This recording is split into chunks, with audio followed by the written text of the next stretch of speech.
SWAT teams are badass. Yeah, movies and TV sure make them seem cool. They're always busting drug lords and freeing hostages. Hell yeah. But in reality, they're hardly ever used that way. Most SWAT deployments are far more aggressive than the situation calls for, and that's not good for the public or the police. SWAT teams were introduced in the 1960s to deal with extreme crises like hostage situations and prison escapes. It's a hostage situation / prison escape. Thank God we're here. But today, these types of situations only account for 7% of SWAT deployments. Instead, they spend most of their time executing warrants for routine drug searches. Freeze! They've got a warrant. We are looking for literally any amount of pot. Okay, but have you heard of knocking?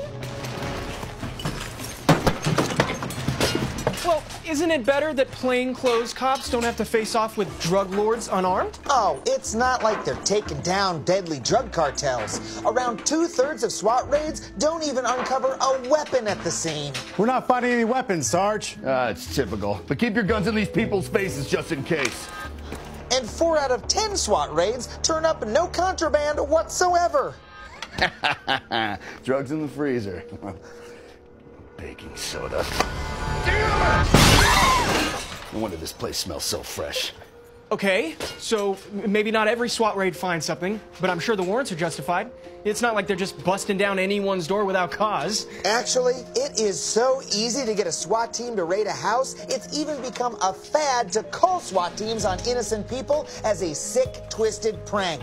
It's called swatting, and it happens over 400 times a year. Our tipster said this was a hideout for the notorious terrorist Seymour Butts. Keep searching, team. That's not funny. People could get hurt. And they do. People have died from swatting. And maybe that's because when the SWAT team gets a call, they storm in, often in the middle of the night, smashing doors and windows, sometimes shooting or throwing grenades, and putting innocent bystanders at risk. Hey, no! Oh my God, stop! Sometimes they don't even get the right apartment. In 2003, New York City's chief of police estimated that 10% of no-knock SWAT raids go to the wrong address. Oh, crap. This is apartment 3. We're supposed to be in apartment 3A. Sorry, folks. What the hell, dude? If SWAT teams do this much damage and we don't even need them that often, why do we use them so much? Because for the past 30 years, there's been a deliberate effort to increasingly militarize our police forces. Since the 1980s, the U.S. government has encouraged police departments across the country to behave more like military units than local PD.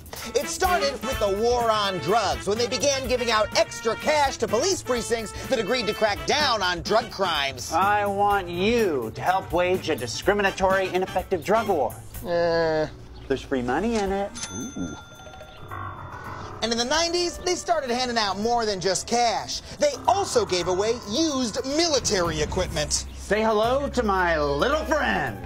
At the height of these programs post 9/11, police precincts were receiving billions of dollars worth of military-grade equipment, including grenade launchers, helicopters, and mine-resistant vehicles. Mine-resistant vehicles? Since when are cops getting blown up by landmines? Yeah, they're not. But that hasn't stopped the government from dishing them out to precincts like candy. Today, 90% of American towns with populations of 50,000 or more have fully militarized SWAT teams. And to justify their existence, we are using SWAT more than ever. We got all this money and equipment to go after drugs, so use it or lose it, right? Before the 1980s, there were only 3,000 SWAT deployments a year. But by 2014, some estimates say there were as many as 80,000.